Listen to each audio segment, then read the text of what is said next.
ఇటీవల కాలంలో సింగయ్య అని ఒక అతను ఉండేవాడు. వాళ్ళ కార్యకర్తే ఆయన చూడడానికి గుంటూరులో వచ్చాడు.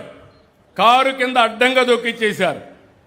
తొక్కిచ్చిన తర్వాత పక్కన ఈడ్చి పారేశారు, జంతువు కంటే హీనంగా. అప్పుడు అంబులెన్స్ వచ్చి హాస్పిటల్ తీసుకుపోతా ఉంటే చనిపోయాడు. చనిపోతే తిరిగి అంబులెన్స్ని చంపేశారని పోలీసుల పైన నెపం వేసే పరిస్థితికి వచ్చారు. మొన్నే మీరు మూడో సంఘటన మీరు చూస్తే కడప నుంచి ఒక పాస్టర్ వెళ్తాడు. ఎక్కడికి? పాడేరుకి. పాడేరుకి వెళ్ళి ఒక డ్రామా ఆడతాడు.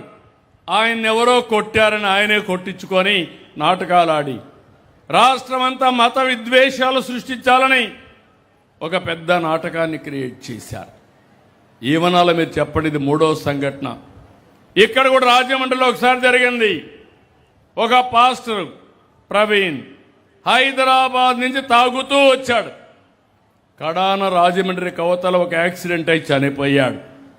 చనిపోతే దాన్ని వాస్తవం చెప్తే కాదంటే మొత్తం హైదరాబాద్ నుంచి ఏ మందు షాపుల్లో ఎక్కడెక్కడికి ఎన్ని గంటలకు తాగాడో మొత్తం రికార్డ్ అంతా తీసి అది చెప్పినా కూడా కావాలని మాట్లాడే పరిస్థితికి వచ్చారు.